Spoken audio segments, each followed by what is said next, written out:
Good evening. Today we are pulling back the curtain on the single most significant demographic crisis quietly stalling the modern political machinery. For decades, the structural design of governance relied on a simple life cycle. New leaders enter public service, gain experience, implement policies, and eventually pass the torch to the next generation. That life cycle has officially ground to a halt. We have entered the era of the permanent political class, a system where leadership roles are occupied indefinitely by an aging establishment.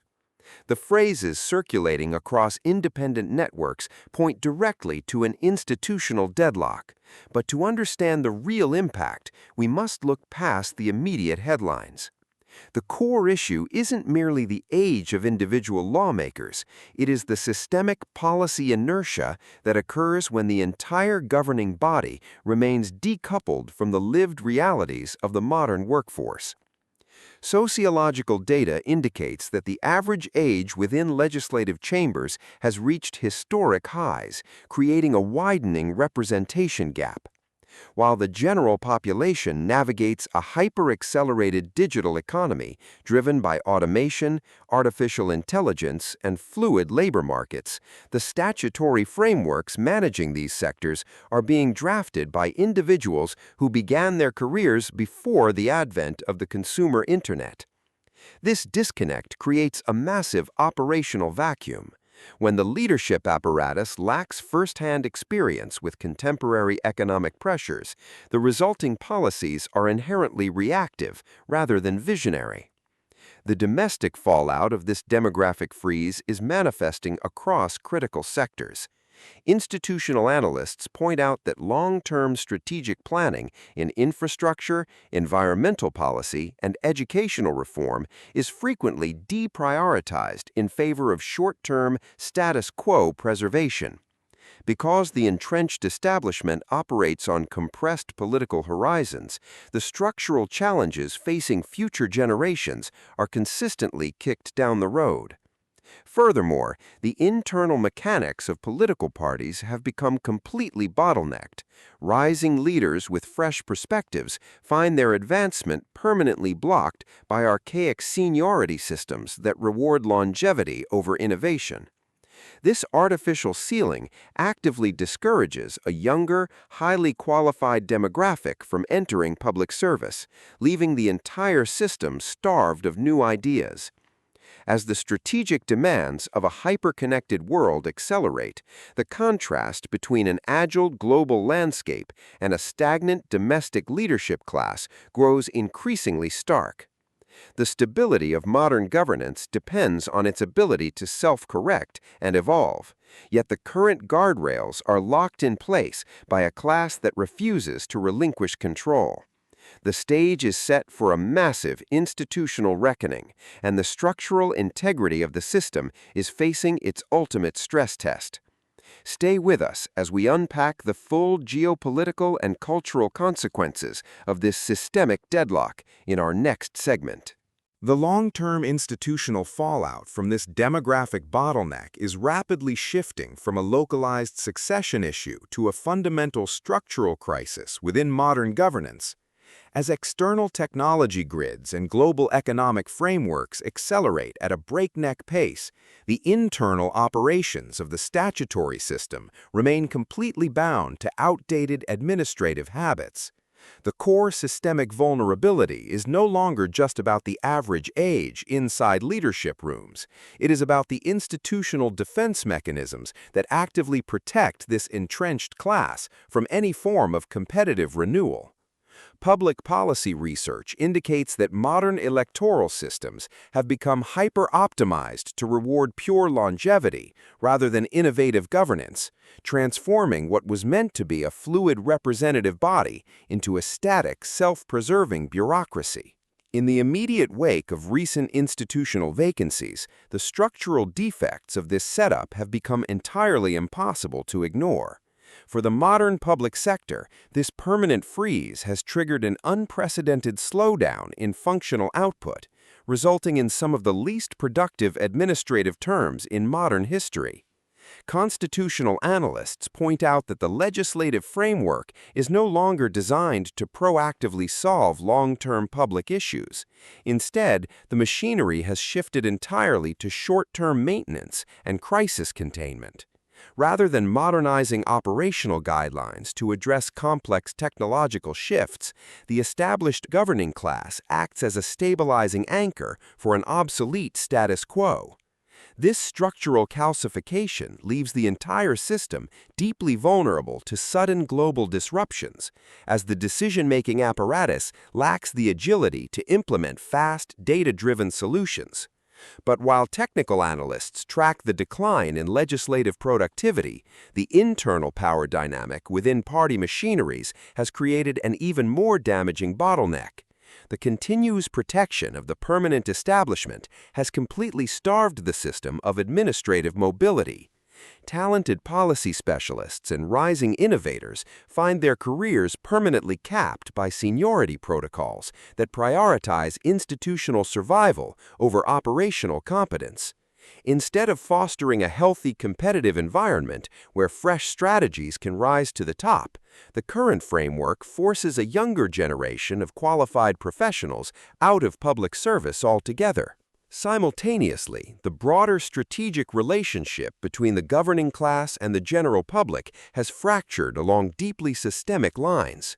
The continuous insulation of long-term incumbents means that the individuals drafting national priorities are entirely separated from the financial, technological, and social realities facing the modern workforce. This representation vacuum creates a profound policy mismatch, where critical advancements in digital infrastructure, automated logistics, and labor protections are systematically stalled because the leadership structure operates on an entirely different generational timeline. The stability of the entire institutional design is facing an unprecedented stress test, and the question is no longer whether the system needs structural renewal, but how long it can endure under the weight of its own administrative inertia. Stay tuned as we dive into the next phase of this unfolding institutional breakdown. The structural gridlock within the permanent leadership class extends far beyond frozen policy pipelines. It has fundamentally short-circuited the primary communication channels between the state and the public. In an era where information moves instantaneously across decentralized networks, the administrative apparatus relies on a deeply centralized, legacy public relations framework that is fundamentally incapable of processing real-time societal feedback. This disconnect creates a profound communication void. When the linguistic tools, media strategies, and strategic priorities of the ruling elite remain completely unchanged for decades, the official narrative becomes entirely uncoupled from the empirical reality on the ground. The result is an institutional echo chamber where the governing class speaks only to itself, entirely insulated from the shifting cultural and economic realities of the population it claims to represent. Sociological research highlights that this media insulation has triggered an unprecedented drop in institutional trust across every major demographic sector. Because the entrenched leadership continues to deploy communication playbooks optimized for a bygone media ecosystem, their public messaging consistently misses the mark. Complex public anxieties regarding automation, housing instability, and structural inflation are routinely answered with generic, outdated talking points that offer no concrete solutions. This systematic failure to communicate effectively does more than just alienate the electorate. It actively fuels widespread cynicism, driving the public to abandon traditional institutional channels in favor of unverified, hyper-polarized information spaces.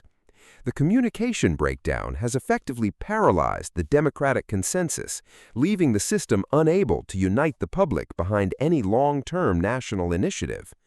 On the international stage, this domestic communication void is rapidly transforming into a major strategic vulnerability. Global allies and foreign adversaries alike closely monitor these internal demographic and communicative deadlocks to assess a nation's long-term stability. When a country's leadership class appears consistently incapable of communicating a coherent, modern vision to its own citizens, its external projection of strength is fundamentally undermined. Foreign policy initiatives lose credibility because the international community doubts whether a stagnant, hyper-insulated administration can successfully maintain domestic support for long-term global commitments. The structural calcification of the ruling elite is no longer a localized administrative problem. It has evolved into a clear and present threat to national security and global standing. As the institutional machinery continues to operate within this self-contained bubble, the margin for systemic error narrows by the day. A governing apparatus that cannot authentically communicate with its people cannot effectively lead them, and the structural integrity of the entire framework is rapidly reaching its breaking point. Stay with us as we head into the next part of this comprehensive investigation, where we analyze the hidden economic costs of this generational gridlock. While the institutional echo chamber continues to freeze public communication, the most immediate and devastating impact of this generational gridlock is playing out across the national balance sheet. Economic infrastructure requires continuous modernization to absorb technological shifts, yet the statutory frameworks governing our financial systems remain locked in a state of permanent policy arrest. For the modern private sector, this administrative lag functions as a hidden, systemic tax on innovation. When the individuals tasked with managing the national budget operate on economic theories formalized during the mid-20th century, the resulting fiscal policy systematically misallocates capital away from high-growth sectors and toward the preservation of obsolete industries. Financial analysts point out that this administrative inertia has triggered an unprecedented investment gap in critical forward-looking technologies. While competing global economies aggressively subsidize next-generation semiconductor manufacturing, decentralized energy grids, and advanced quantum computing research, the domestic leadership apparatus remains fixated on legacy tax codes and outdated corporate incentives. This systemic failure to adapt leaves the modern workforce deeply vulnerable. Startups and tech enterprises are increasingly forced to navigate an oppressive, contradictory regulatory landscape drafted by a class that struggles to comprehend basic digital platforms, driving essential intellectual property and venture capital out of the country altogether. Furthermore, the domestic labor market is experiencing a profound structural mismatch directly tied to this leadership freeze. The modern workforce is rapidly transitioning toward automated systems and flexible contract structures, requiring a complete overhaul of traditional labor protections, healthcare delivery, and retirement models. Yet, because the entrenched governing elite remains fundamentally disconnected from the economic precarity facing the younger population, federal safety nets remain rigid and completely unequipped for the gig and tech economies. This policy deficit creates a massive structural drag, depressing domestic wage growth and accelerating public debt, while the foundational infrastructure supporting the national economy slowly degrades. As global market pressures intensify, a nation cannot hope to maintain economic dominance when its legislative architects are structurally incapable of navigating the digital age. The systemic stability of the entire financial grid is reaching a critical inflection point where short-term patchworks will no longer suffice to mask the underlying structural decay. Stay with us as we move into the next segment, where we analyze the final, definitive reckoning facing this ageless establishment. We have analyzed the systemic bottlenecks, the deep communication voids, and the hidden economic costs of a political architecture locked in a state of permanent generational arrest. But the final chapter of this structural crisis isn't about the inevitability of decay. It is about the inevitable pressure for systemic renewal. No institution, no matter how insulated or entrenched, can permanently resist the accelerating currents of a changing world. the baseline of governance must eventually align with the demographic and technological reality of the population it serves, or risk complete irrelevance. Across the country, the structural gridlock is already triggering a profound counter-reaction. Independent policy networks, regional administrative bodies, and a new generation of civic leaders are no longer waiting for the old guard to voluntarily pass the torch. Instead, they are actively building decentralized platforms to bypass the institutional bottlenecks altogether. From the local level up, new frameworks for civic engagement, digital open-source governance, and real-time policy feedback loops are being successfully deployed.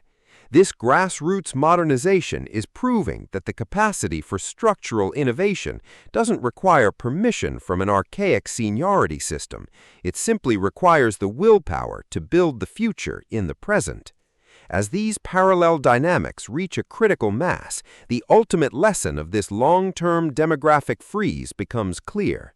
True institutional resilience is never achieved by freezing a specific class in power or fortifying a legacy status quo. A nation's strength is measured by its capacity for continuous self-correction, its agility in the face of rapid technological disruption, and its commitment to keeping the pathways of leadership open to fresh perspectives.